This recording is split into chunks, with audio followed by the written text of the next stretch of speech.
Eric, je regardais la durée de vie des coachs dans la Ligue nationale de hockey récemment, puis honnêtement, là, je suis tombé en bas de ma chaise. Pas littéralement, là, mais j'ai sursauté quand j'ai vu que Martin Saint-Louis, c'était le quatrième plus ancien avec son équipe actuelle. Il est là depuis février 2022.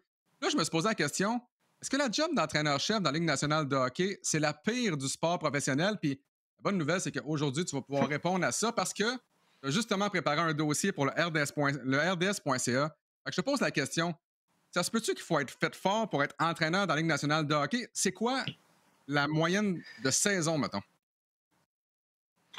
Hey, ça donne le vertige, ces chiffres-là, là, à la maison. Écoutez bien ça. La durée d'un mandat, d'un règne d'un entraîneur dans la Ligue nationale, c'est 2,3 ans. Et si on compare avec les autres sports majeurs, comme évidemment la NFL, la NBA, le baseball majeur, c'est tout autour de 4 ans. Donc, c'est pratiquement 2 fois moins de temps.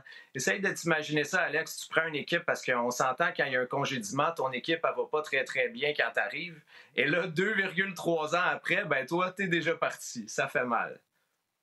Écoute, tu as parlé avec des gars d'expérience. Tu sais, Claude Julien, plus de 1300 matchs en Ligue nationale de hockey. Bob Hartley, presque 1000. Les deux ont gagné la Coupe Stanley. Tu te dis, c'est des entraîneurs là, qui vont avoir des jobs à vie. Ils ne se font jamais mettre dehors. Voyons, ils sont bien trop bons. Puis, ça peut être long, tu sais, comme Claude Julien a dirigé pendant 10 saisons à Boston. Mais ça peut être court aussi. Puis encore là, Claude Julien en sait quelque chose. En 2007, il s'est fait congédier au New Jersey. Ça, j'imagine là, que ça a été une année tellement difficile pour lui. Puis pourtant, tu te dis, euh, à cette époque-là, il a quand même eu un bon séjour à Montréal, s'en va au New Jersey. Hey, congédié avant même la fin de sa première saison. Ouais, commençons tout de suite par celui-là, parce que c'est vraiment le congédiement qui a fait le plus mal dans sa carrière. Puis encore aujourd'hui, là, quand il en parle, on peut sentir dans sa voix que c'est pas entièrement accepté. Oui, là, il a été capable de réussir une carrière magnifique, en fait, comme entraîneur, mais ça lui fait encore mal de penser qu'au fait là, qu'il a été congédié alors qu'il restait 3 matchs à sa première saison. L'équipe avait quelque chose comme 103 points, les séries s'en venaient. Dans sa tête, tout se passait bien. Et là, ben, le DG appelle, demande à le voir à son bureau. Évidemment, c'est Lou Lamoriello. Je pense que tout le monde le connaît à la maison. Fait que là, Claude s'est dit, ben, c'est facile. Il veut me parler des séries, savoir c'est quoi mon plan de match, peut-être faire 2, 3 ajustements. Ça avait peut-être été un petit peu moins bien dans les dernières rencontres. Et là, boum, un congédiement. Lui, là, c'est le cas de le dire, là, il a tombé en bas de sa chaise, il s'est dit aïe aïe, mais comment je vais faire pour me sortir de là? Ma réputation va en prendre un coup, les autres équipes voudront peut-être plus m'engager. Et il s'est posé une tonne de questions. Heureusement, là, je vais citer ces mots-là. Claude a une grande humilité, on le connaît bien à Montréal. Il a dit j'ai été chanceux que les Browns me donnent une occasion ensuite. Chanceux, c'est peut-être un peu exagéré, là, parce que clairement, il avait déjà démontré de très belles choses. Il a réussi à se replacer avec les Browns, mais ça aurait pu virer de manière catastrophique. Tout ça à cause d'un DG qui a un petit peu perdu patience là, dans son bureau. Et puis Eric, après ça, 10 ans à Boston, une coupe aussi. Puis tu parles des Devils en 2007. C'est Lou qui s'en va en arrière du banc. Ça n'a pas valu la peine, là, honnêtement. Les Devils éliminés au deuxième tour seulement. Puis j'aimerais juste faire une petite parenthèse avec la NBA parce que la même chose est arrivée à Michael Malone des Nuggets de Denver cette année. Congédié quand il restait 3 matchs à la saison régulière. La même chose que Claude Julien. Malone qui a gagné le championnat de la NBA en 2023 et 2 ans plus tard, bye-bye. Et tu sais, on parlait des entraîneurs qui font pas toujours long feu. À LNH, il y a 3 entraîneurs qui ont été embauchés avant 2020. John Cooper, Jared Bednar, Rod Brindamour. Dans l'NBA, Eric, c'est un peu la même chose. Tu regardes ça depuis le congédiement de Michael Malone, le départ de Greg Popovich avec les Spurs de San Antonio.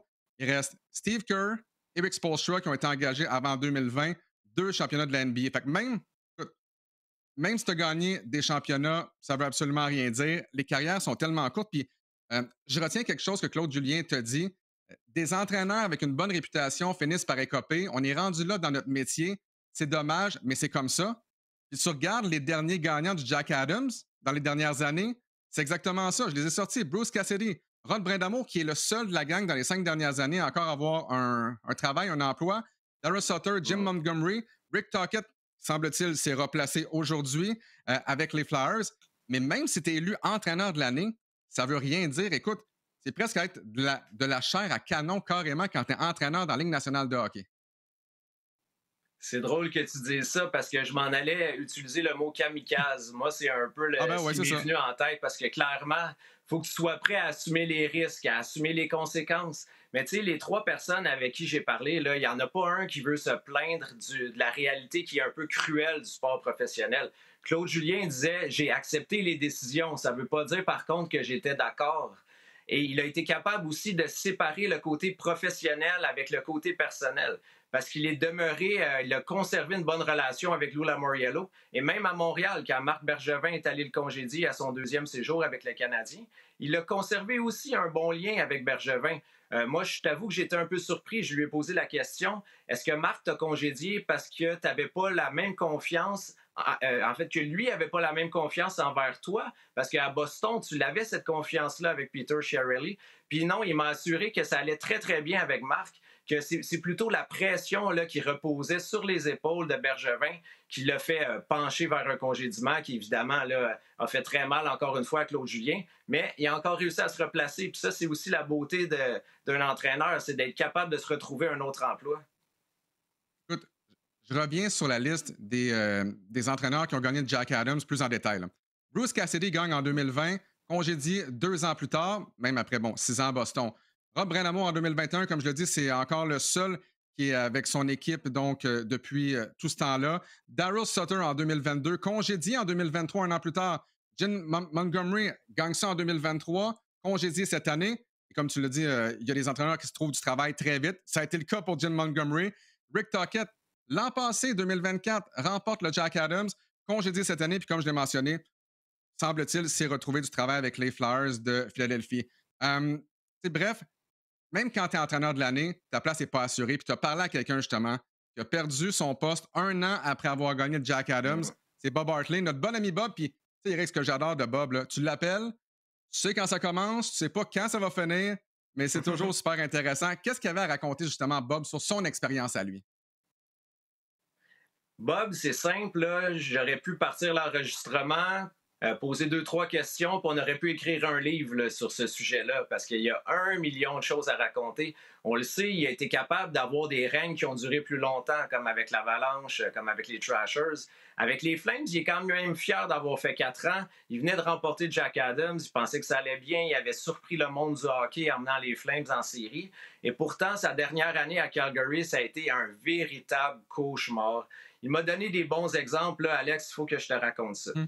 Ce qu'il me disait en gros, c'est que la clé quand tu es un entraîneur-chef dans la Ligue nationale, c'est d'avoir une bonne relation avec ton DG. Parce qu'il y a certains DG qui sont capables d'assumer la pression qui arrive d'en haut, là, qui part du président ou même du propriétaire, qui ensuite tombe sur les épaules du directeur général. Mais si le directeur général est quelqu'un qui a vraiment confiance en ses moyens, qui sait bien gérer la situation et la pression, il ne va pas aller tout raconter à son entraîneur.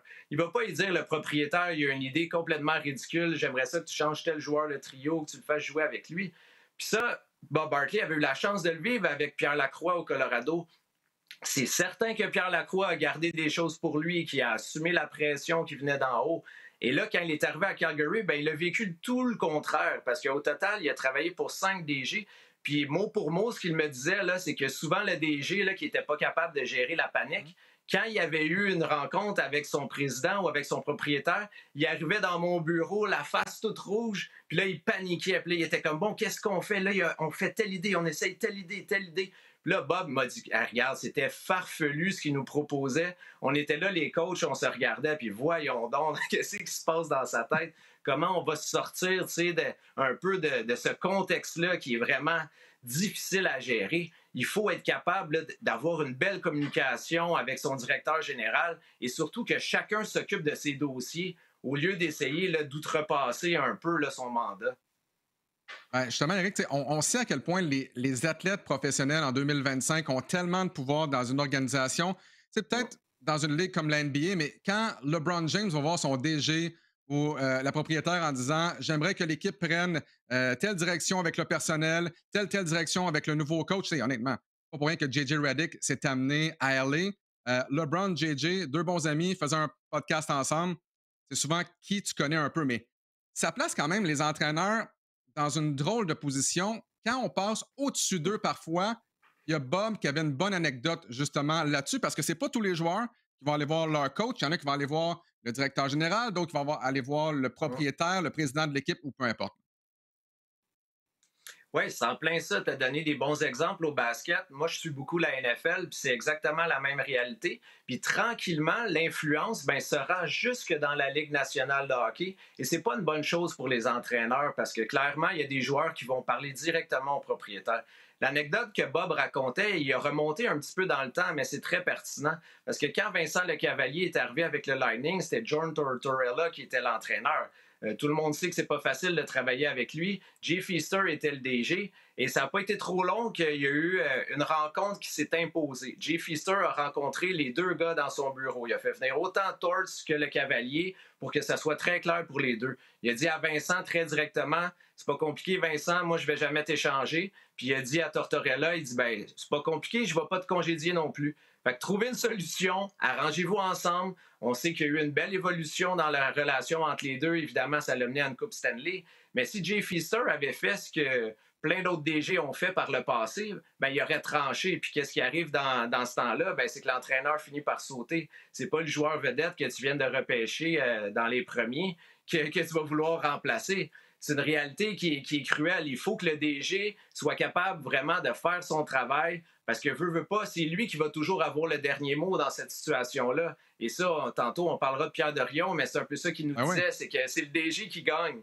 Il est comme un peu parti à rire en le disant parce que c'est un peu malaisant, mais c'est pas le coach là, qui va gagner le débat.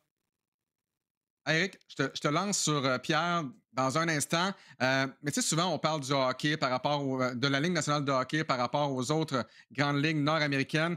Je suis allé voir un peu à quoi ça ressemblait dans le monde du foot, dans le monde du soccer. Puis, honnêtement, il ne faut pas aller très loin. On regarde ce qui se passe avec le CF Montréal depuis 2021, l'arrivée de Wilfried Nancy. Le CF a eu 4 entraîneurs. Mais là, je vais aller plus loin que ça. Puis là, je suis tombé sur un texte de l'Observatoire de football qui est un texte qui a été rédigé après une étude. Les résultats, honnêtement, sont vraiment intéressants. Ils ont pris 65 ligues de soccer à travers le monde pour voir la longévité moyenne des entraîneurs. Les 2 tiers des entraîneurs en place au soccer sont là depuis moins d'1 an. 90 des entraîneurs en Équateur, au Costa Rica, dans ces ligues-là, sont là depuis moins d'1 an. En Serie A italienne, et ça me fait capoter, 18 des 20 entraîneurs sont là depuis moins d'1 an. C'est absolument aucun bon sens. Puis là, tu sais où je suis allé par la suite. Dans la Ligue nationale, à quoi ça ressemble? Puis là, évidemment, avec les postes qui restent à combler, 18 des 32 coachs sont là depuis une saison au moins, donc un peu plus que la moitié. 25 sur 32 en poste depuis 2 saisons au moins. Tu en as 28 sur 32 qui sont là depuis 3 saisons au moins. Ensuite, c'est le quatuor de tête. Là. C'est les Martin Saint-Louis, Rod Brindamour, Jared Bednar et John Cooper. Rendu là, être coach en Ligue nationale de hockey, là, comme je le mentionne encore, c'est un peu comme être de la chair à canon. C'est pas une vie, ça, pour vrai. Ça doit être tellement difficile pour le gars, pour sa famille aussi. Écoute, tu as à peu près 75 des chances de rester 2 ans dans une même ville. Sérieusement, c'est de la folie. Tu as fait un très bon portrait. Là. Moi, j'essaie de me mettre souvent dans les souliers des entraîneurs. On les rencontre souvent, on leur pose des questions, on essaie de les talonner un peu. C'est vraiment pas facile comme métier. Il faut comprendre à quel point c'est complexe. Puis Claude Julien avait des bonnes explications. Il dit que selon lui, la pression est plus grande que jamais parce que maintenant, il y a 32 équipes dans la LNH. Donc, il y a plus d'équipes qu'avant. Et pourtant, il y a encore juste 16 équipes qui font les séries. Là, ce qui arrive par conséquence, c'est évidemment qu'il y a plusieurs équipes qui voudraient faire les séries, sont insatisfaites, ça pousse les DG à changer les entraîneurs, ça met de la pression sur tout le monde. Mais il ne faut pas oublier aussi qu'il y a plein de propriétaires qui se fient sur les séries pour faire de l'argent. Et le dernier facteur, c'est que les salaires ont monté. Donc, les propriétaires ressentent encore plus de pression. Ils veulent gagner en série pour compenser un peu pour les salaires. Ça crée là un contexte extrêmement difficile. Tu sais, Bob Hartley, lui, parlait de ça en disant c'est simple, les couteaux volent un peu partout dans le monde du sport professionnel et dans la Ligue nationale de hockey. Il dit, je les vois pas venir des fois, puis les entraîneurs peuvent pas s'attendre à ça. Tu penses que tu as un bon lien, puis boum, du jour au lendemain, c'est terminé. Prends tes effets personnels, puis tu retournes à la maison. Là. C'est incroyable comme domaine. Eric, il y a 32 jobs dans la Ligue nationale de hockey. Même, le but, c'est d'être en haut. Fait que même si tu sais que tu vas avoir une mauvaise équipe, tu prends le travail, tu t'arranges pour faire la meilleure job que tu peux. Tu espères rester là 2, 3 ans. Puis si tu es vraiment chanceux, peut-être même 10 comme Claude Julien à Boston.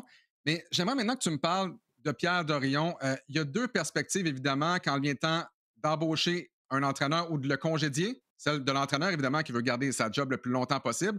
Et celle du DG, c'est mettre de la pression, comme tu l'as dit, par son propriétaire pour gagner. C'est souvent pour ça, j'imagine, que les directeurs généraux veulent avoir leur gars comme entraîneur-chef derrière le banc, un entraîneur-chef en qui ils ont confiance. Mais quand tu développes une relation avec un entraîneur-chef, justement, ça ne doit pas être facile de dire Hey, buddy, merci beaucoup pour les 2, 3 ans, mais bye bye, il faut que je te mette dehors. C'est tel ou tel qui va prendre ta place. Est-ce que tu sens que les DG, des fois, manquent de patience? Est-ce que ça dépend de la relation entre le DG et l'entraîneur? Ouais, c'était super intéressant d'aller sonder Pierre Dorion pour son point de vue de DG. Là, on le sait, il a fait un travail avec les sénateurs d'Ottawa. Lui, il a eu à congédier deux coachs. Ça a commencé avec Dave Cameron. Ce qu'il me racontait pour Dave Cameron, c'est qu'il voulait vraiment amener son homme. Tu sais, ça, c'est l'expression qu'on entend tout le temps là, dans le milieu du sport. Il voulait Ouais. travailler avec son candidat à lui, son coach. Il a fait une grosse ronde d'entrevues. Il a passé Guy Boucher, là, vraiment, là, des entrevues. Il me dit quasiment une demi-journée à parler avec Guy, là, un 8, 9 heures en ligne. C'était En même temps, très Éric, intense. en même temps, pose une question à Guy Boucher, puis espère avoir une réponse de moins de 30 minutes. 9 heures, je peux m'imaginer clairement Pierre Dorion et Guy Boucher pendant 9 heures. Je veux juste dire ça comme ça. Ah, tellement. Moi aussi, j'avais la scène là, qui me roulait en tête quand Pierre racontait Ouais. ça. Je trouvais ça vraiment drôle. Puis c'est ça qui arrive. Là, là, il fait son changement. Il engage Guy Boucher pour remplacer Dave Cameron. Guy a fait des très belles choses. Les sénateurs se sont rendus loin. Puis ils ont cru, en fait, là, à la possibilité de gagner la Coupe Stanley. Et là, tout d'un coup, l'équipe s'est retrouvée dans une situation qu'il fallait amorcer une reconstruction. Et là, Pierre a dû prendre la décision. Selon lui, un nouveau visage là, devait vraiment arriver dans l'équipe pour amorcer cette étape-là. Il est allé chercher DJ Smith, qui a apporté peut-être un petit peu plus d'énergie, qui était peut-être un peu plus reconnu pour pouvoir travailler avec les jeunes. Il trouvait que le changement était nécessaire. Ce que Pierre Dorion a dit aussi, puis je sais qu'il l'a déjà raconté ailleurs, c'est qu'il a eu plus de peine à congédier Dave Cameron et Guy Boucher que lorsqu'il a été lui-même congédié. Je trouve que c'est quand même une phrase forte parce que tu le disais, il y a une relation qui est bâtie. C'est pas facile à faire, il faut jamais l'oublier. On parle depuis tantôt le fait que la durée de vie des entraîneurs est courte. Des fois, c'est 1 an, 2 ans, 3 ans. Pour moi, c'est carrément une vocation être coach. Mais en même temps, tu as des entraîneurs qui ont fait 4 équipes, 5 équipes, 6 équipes dans les 20 dernières années. C'est quelque chose qu'on entend, que les partisans souvent même reprochent aux organisations de la Ligue nationale de hockey, comme quoi les équipes utilisent toujours les mêmes entraîneurs. Le gars perd sa Mhm. job, met son nom dans le chapeau, on brasse, 1 an ou 2 après, whoop, il revient. Comment ça s'explique le recyclage d'entraîneurs à ce niveau-là dans la Ligue nationale de hockey? Je te dirais que c'est l'aspect qui m'a le plus surpris dans la conversation avec Pierre Dorion. Puis je pense pas que les gens à la maison ont peut-être déjà réfléchi à ça parce que le recyclage dont tu parles, il est crucial dans le fait qu'il y a autant d'entraîneurs qui sont congédiés. On prend l'exemple, là, je sais pas, Dave Cameron ou disons Jim Montgomery. Il se fait congédier à Boston. Les Bruins décident de faire un changement, mais ce qui arrive, c'est évidemment, c'est que le DG des Bruins ou le propriétaire des Bruins qui approuve le congédiement, il sait très bien que Jim Montgomery va se trouver un emploi ailleurs. Par conséquent, ça fait que les Bruins n'ont pas à payer le montant total qui restait à l'entente de Jim Montgomery. Donc, c'est fou de voir que le DG va réfléchir au fait que s'il congédie un entraîneur, ben, il va avoir une job ailleurs, puis moi, je n'aurai pas à le payer à 100%. Je trouvais ça quand même drôle. C'était très honnête et direct de la part de Pierre Dorion que ça fait partie du calcul ou de la réflexion d'un DG. Ouais. Eric, le monde des médias, hein, c'est pas toujours facile, mais je me donne une tape dans le dos de ne pas avoir choisi le rôle d'entraîneur-chef au hockey dans la Ligue nationale de hockey. Toujours très intéressant de parler avec toi. Puis on invite les gens à aller lire ton texte sur le rds.ca, puis on se reparle très bientôt. Avec plaisir.